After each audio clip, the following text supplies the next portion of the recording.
friends. This is Barb Gully of Barb's Tea Service, and we are back with our podcast courtesy On TV Studios. Yep. And I'm here, as always, with studio engineer, co-host, and arm candy, Chris Gully. Here I am, that perfect blend of perfect condescension and conviviality. That is the perfect blend. Well, you know, I've been thinking about that one. That is such an apt description. There you go. Okay. So. You're speechless. Yes, I am. I've got to recover. All right. So we are back after another little Hiatus. this time in New York City. Yes. And we were there for 5 days, almost a week. Yeah. Well, Yeah. we left Monday. Yeah.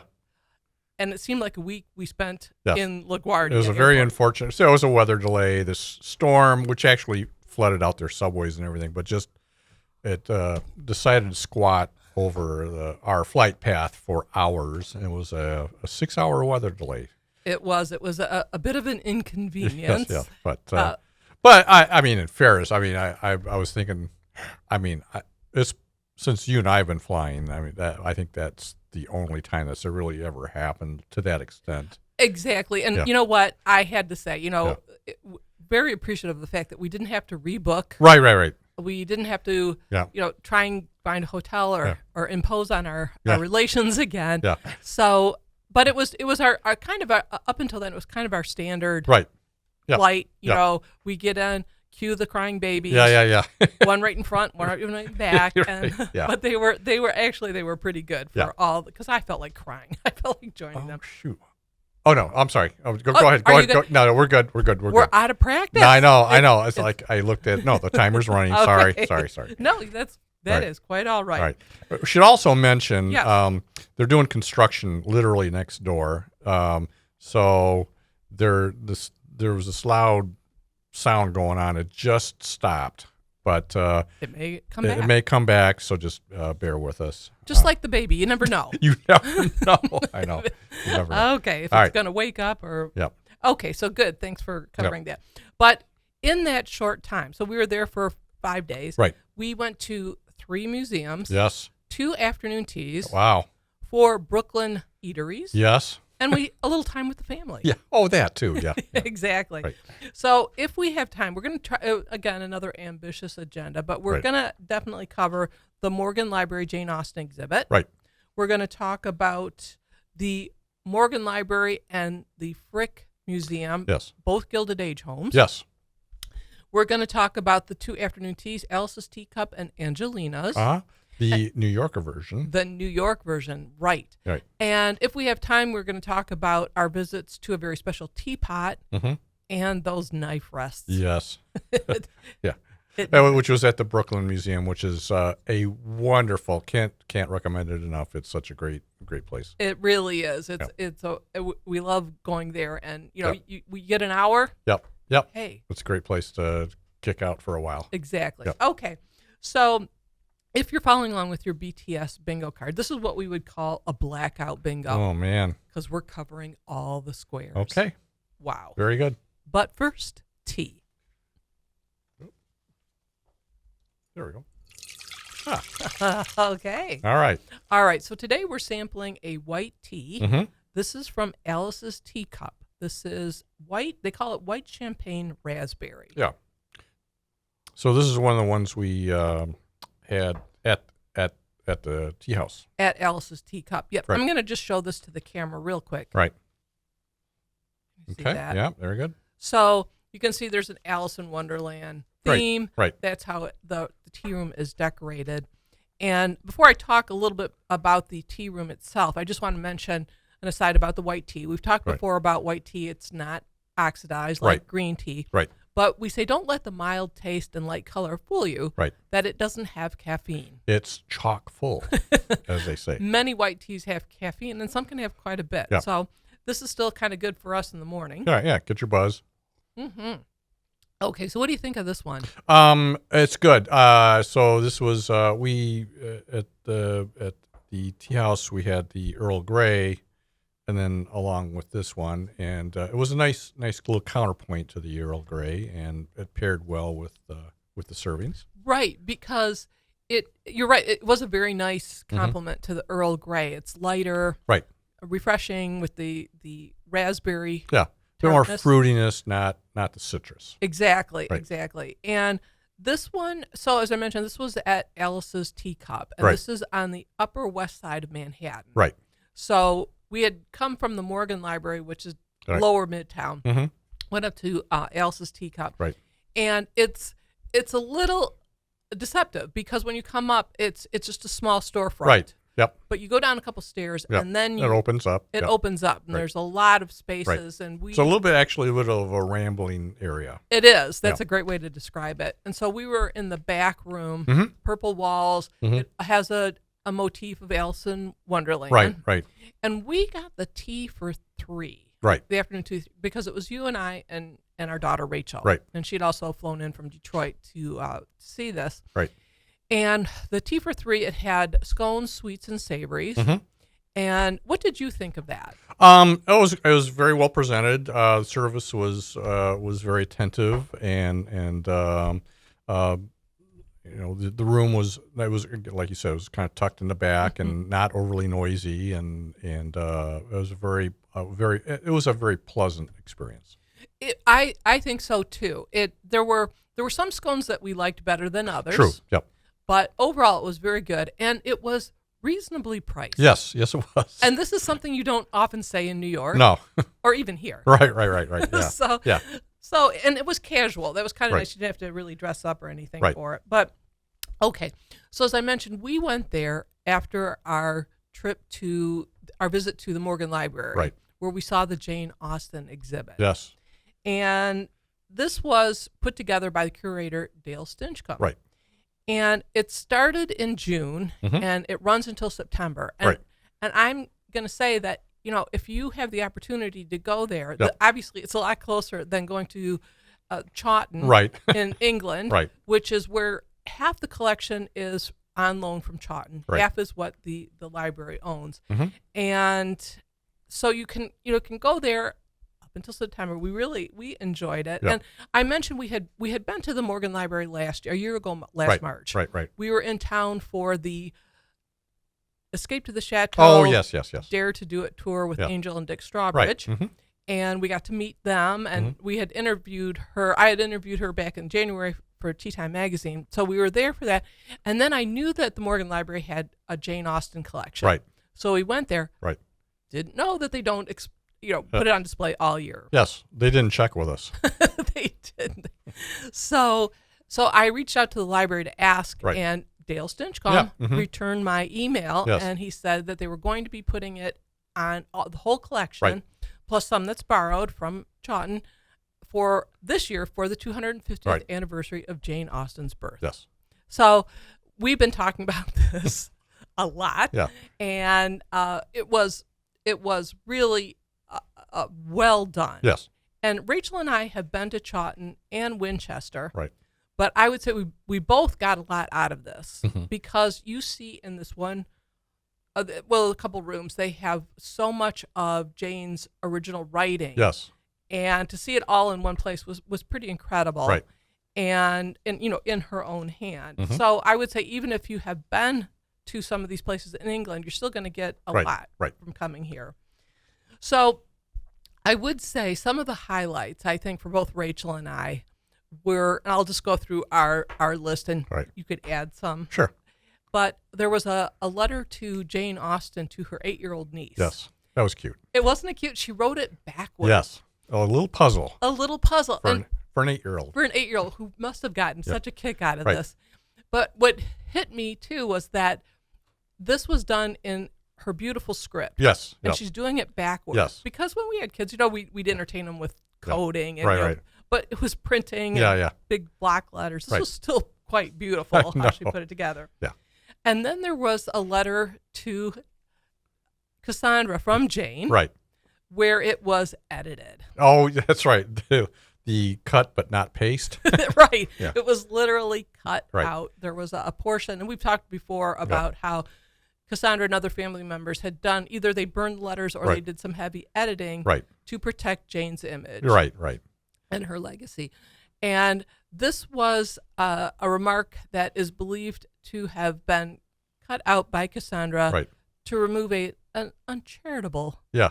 I think that was literally the description. yes of Yeah. one of the relatives. Yeah, So, it's kind of funny. You know the letters, under glass and framed and everything, but you can see it's there was a sharp razor and it took it right out. Yep. And you can see a little bit of the remaining lettering kind of above and below. But, and I mean the whole cutout was maybe 5 inches. right. And so you wonder what was going on there. It does. It really kind of raises your eyebrow for a Yeah. lot of speculation, Right. but that was fun to see it up close and personal. Right. That's a because real we'd thing. Heard about it. Yeah. And then there was these letters that Jane wrote to Cassandra where they called it crosshatched, Right. where she would not only write in the margins to conserve space, but Right. also layer it over other writing. Right. Yeah. And this was done to economize. Right. Because in this time, the recipient would have paid the postage. Right. And it would have been by page. Right. So she is conscious of Cassandra's budget. Yeah. Mm-hmm. And Yep. she put it all on one page. Yep. Well, I was going to say, me and my IT background, this is kind of occurred to me. This is probably one of the early examples of compression. Oh, okay. You say, squeeze things down, Uh-huh. and you kind of give up, some fidelity, to make it smaller. But there you go, same thing. Interesting. And probably with that compression, only those who kind of are aware of it can maybe Yeah. uncode it. Right. Because it was difficult to read. Right. Yeah. Right. And but they said Cassandra would have been used to Yeah, this. right. But interesting. Yeah. There you go. Nice IT. All right. Yeah. My work is done here. All right. Okay. And then we saw the turquoise ring. Yes. This created a bit of a brouhaha Yes. about 10 years ago. Right. So Kelly Clarkson Yes. purchased it, or it was put up for auction. Right. She acquired it, and then the people of Britain rose up and said, "What did you do?" and so it was what was the phrase? Graciously Graciously returned. in quotes. Yeah. So. So it's back on English soil, Right. but it's being lent out. Right. To So it's New York. part of the Chawton collection. Right. And yes, it did raise some eyebrows. They were afraid it wouldn't be in Right. England. It Right. was returned. And the ring is very nice. It's the birthstone of December, which Right. is when Jane was born. Sure. And it's elegant, very simple, but Yeah, it is. quite Yeah. elegant. Yeah. And then there's this very sad letter that was written by Cassandra to another niece. Right. And this was after Jane had passed away. Right. Mm-hmm. And it's just beautifully written, but again, so sad, where she talks about losing. I mean, this Yeah. is her best friend. Right. Yeah. Very touching. Yeah. And actually, coincidentally, Yep. today, July 18th, Mm. this is the date that Jane Austen had died back in 1817. Right. Okay. Wow. So, yeah, Wow. 208 years ago. Okay. Rather sad. I know. Yeah. It was. You read it, and I think even Rachel got a little weepy reading. She through did. it. A little sad. Yeah. But on to something a little lighter. Yes. Another part of the collection that you had drawn me. Yeah. You said, "Hey, Barb, look at this." Yeah. And this was these book covers Right. from other countries Right. of Jane's novels. Right. And they've been translated in countless languages, and but what kind of caught our attention was some of the I think the Italian editions, and I'm not sure I can pronounce it. The translated title. What was it? It was Orgoglio Yeah. de Presidizio. Yeah. Okay. It was Pride and Prejudice. Right. And there was this one with the Elizabeth Bennet character holding a riding crop, looking, I don't know, somewhat threateningly to Mr. Darcy, and that was weird. It was almost like they took a turn on that. I know. Okay. Yeah. But anyway, it was fun to see how these different countries Right. had put it together. Right. That was really good. And we're going to be doing a blog story on that with pictures and Right. to include on that. But Sure. as I mentioned, we had been to the Morgan Library last year, Right. and at the time, I bought this book in the bookstore called The Personal Librarian. Right. And this was about J.P. Morgan's librarian, Bella DaCosta Green. Right. And I did a Tuesday Tea and Tomes. I'll put that link in the comment section of our podcast. But also a reminder, we talked last podcast that J.P. Morgan shows up in the HBO Max Gilded Age series. Right. It was the third episode of season 3. Mm-hmm. He's in the 4th episode. We just watched it a few right. days ago. And now he's washing his hands Right. of this investment. This is expansion Right. of George Russell. Right. So, he's they're having bank failures and real credit crunch, Mm-hmm.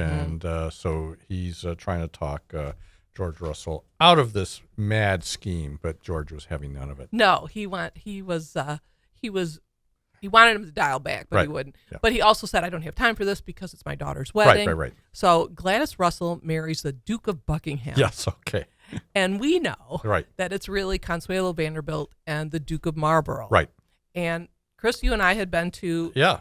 His little place in the countryside. It was, this was an amazing thing, and I think this nearly bankrupted 2 or 3. Was it Spencer's, right? Churchill Spencer. Spencer Churchill. Yeah. Okay. Right. Over the years, Yes. and the then current Duke was kind of facing the same issue. It's Exactly. a lot of money to upkeep, and it's a huge. It's just it's a big building, and with a lot of grounds to cover. So,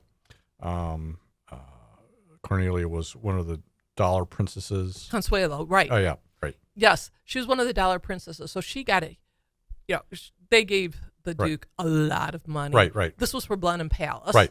Said to be the biggest home in England that doesn't belong to royalty. Right. So, Yeah, you're yeah, right. right. They were selling off some of their famous art pieces Right. just to keep this afloat. So Right. this was a business transaction Right. for sure. And she was one of the Dollar Princesses. So actually, that gets us to this if we go back to Morgan for just a minute, Right. J.P. Morgan. So he was one of the Gilded Age robber barons or Yeah. entrepreneurs, Right. however you want to say it. Right. Was a banker, A investment banker. a money guy. A money guy. Yeah.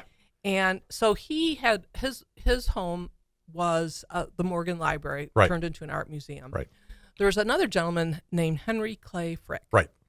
And he started his, multi-million dollars Right. in the coking industry. Right. Mm-hmm.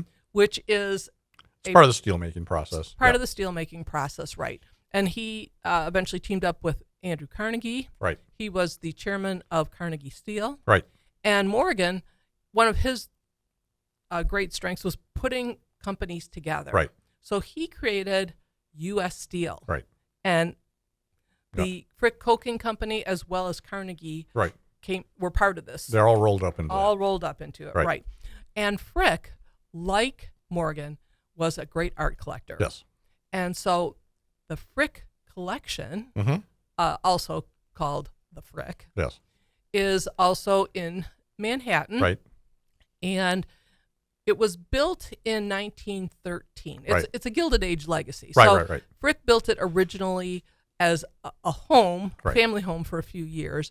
And then he had this goal, this vision of it turning into an art museum. Right. And that's what it did. Right. It opened up in the 30s. Mhm. He had died in 1919 and his family took over and it became an art museum. Right. And he had collected, again, a lot of great treasures over the years. In fact, he competed with Morgan Yes. when Yeah. they were bidding for some of Right. these art pieces.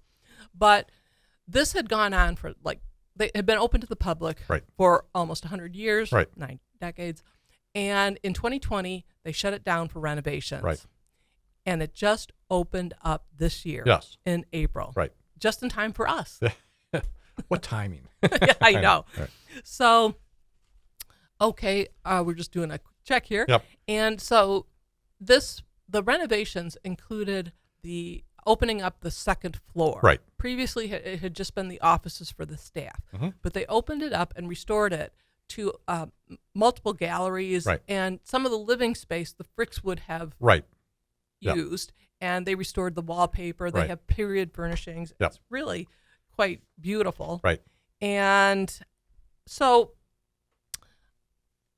when we went there, they have a few restrictions. Right. They have you can only take pictures in certain areas. Right. And there's this amazing staircase. Yes. But you can only go up. Yeah. Yes. You They cannot, they have a docent there. Basically, you can't go down. right. No. So Maybe it's a safety thing or whatever. It was just. it could yeah, be. Yeah. It could be. But I noticed Yeah. that. So we were there this month in Right. July. Noticed also on social media some of the HBO Right. Gilded Age cast Right. was at the Right. Frick. Yep. And they were there after hours, it Sure. said. But they were having photo ops all over. Yeah. And they were on that staircase as well. That's not fair. Maybe they too could only go one way. Yeah. I don't know. But anyway, it was kind of fun to see these. And so our most recent blog Right. has pictures of us at the Frick as well as some of the cast members. We didn't see them because they were there after Right. hours, but it's pretty cool. Yeah. And so this the museum, what did you think of the Frick? Oh well, it was just a wonderful exhibit, and they had a lot. There's a little bit like going to what's the Uffizi in Florence. Yes. So you there's a lot of this artwork that are like iconic. I Right. mean, you've seen them many times, Right. and you see it like in the wild here. It's like that's a real thing. Right, Yeah. right. Yeah. It was amazing Yeah. because he had Vermeers, Yes. which they had a separate exhibit for Yes, right. that, which was incredible.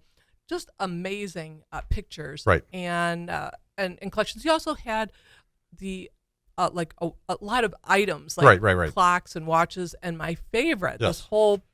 this whole hallway of porcelain, Right. which we're going to talk about in our next podcast. Okay. This famous teapot. All right. Okay.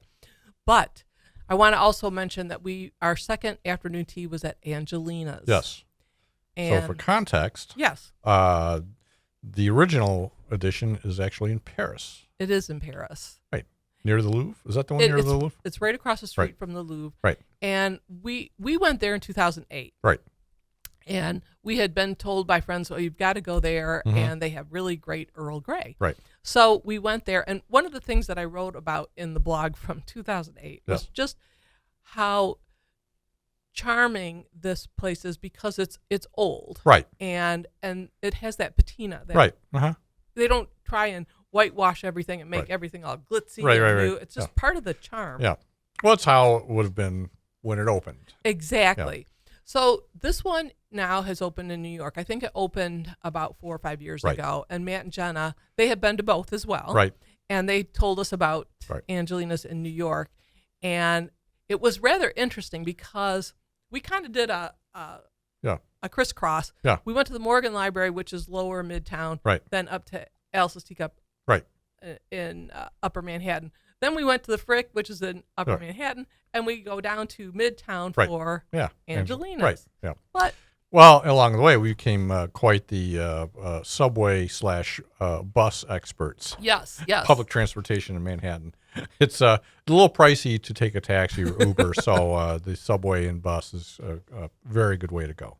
you've become quite subway savvy. Yeah. Yes. So yes, I appreciate that. So we go down to Angelina's, and this was on Saturday, Right. and they have made it very much like Yes. the one in Paris. Right. So the front counter when you come in, Right. excuse me, Yeah. with the glass Mhm. and brightness, and then the tea room is also the same with the murals on the wall, kind Right. of that French provincial, Yep.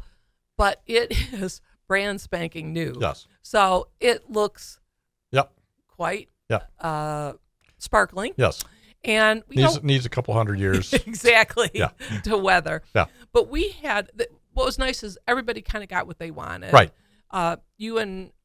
You and Rachel, no, you and Matt and Jenna had like lunch kind of thing. Right. Yeah. And then Rachel and I had the afternoon tea, Right. which was it's under $50. Yeah. And so I was wondering, what are we going to get? Yeah. Well, not a whole lot, Yeah. to be honest, but it was great. Yeah. Very well presented. Right. The silver, it was like a miniature Yeah. 2-tiered tray. Right. Sweets and savories. Yeah. And we had the Earl Grey, amazing. Then some in the party got their famous hot chocolate, Right. which is delicious. Right. And then when we left, I wanted to buy yeah. some Earl Grey. Yes.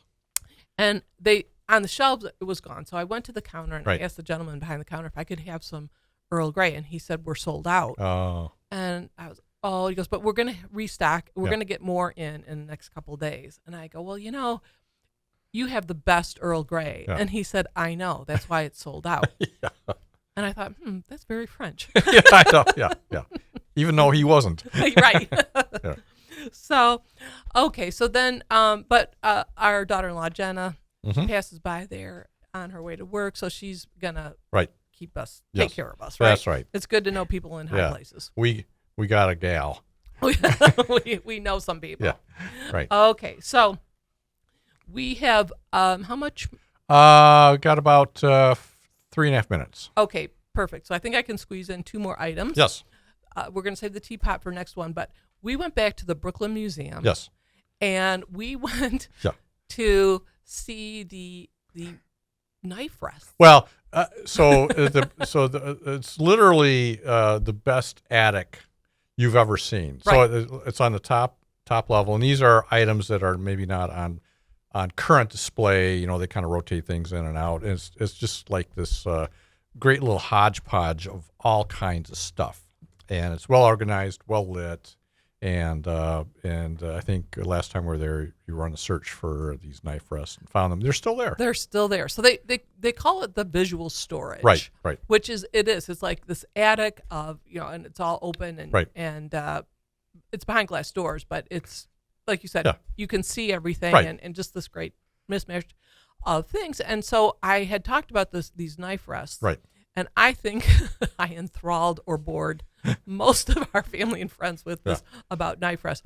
But I went back to see them. Yes. And I did do a quick reels on there. And this is probably by far the most popular because it's short. Yeah. But anyway, we also, one place that you really like is, I think it's the second floor or third floor where they have the ancient. Ancient civilization. They got the Assyrian stuff and the Egyptian stuff, and it's really interesting. Isn't it? Yeah, I mean, just something you can kind of go back to, more than once and check it out because there's always something new. Right. Okay. So we love that. It's just that, you want to you got a couple hours, you can just always pop in there. It feels like home. Yep. Mm-hmm. And then, just I wanted a quick clarification on the Sussex scandal. Oh, yes. Got to clear things up. As ever. Uh-huh. One of the things we talked about in our last podcast was that the products of Meghan Sussex. Yeah. Can't say Markle. Okay. I'm going to say it. Oh, you go for it. Go for it. All right. So she had these. So the big scandal was that the products aren't made in California. Right. The tea, the honey, and the spread are made in Illinois. Right. So our friends, Pam and Quentin, had noted that they weren't familiar with Republic of Tea being in Illinois. So we did a little checking, and there's one beep. There's a warning. Yeah. That might be Megan calling in. Yeah, I know. But the Republic of Tea is headquartered in California, but their manufacturing plant is in Illinois. Oh, okay. Okay. All right. And so. Yep. We always strive for the truth here, don't we? Exactly. Right. It was a clarification. Right. Okay. So I think I want to just remind everybody that some of the blog stories that we talked about, we will put in the comment section. Right. And do I hear that sound? You do. Right. All right. Well, I want to thank all our listeners and, as always, provide feedback. And I want to thank On TV Studios, my co-host, Chris Gully. Mm-hmm. And as we like to say at Barbs Tea Service, please stay tuned. Very good.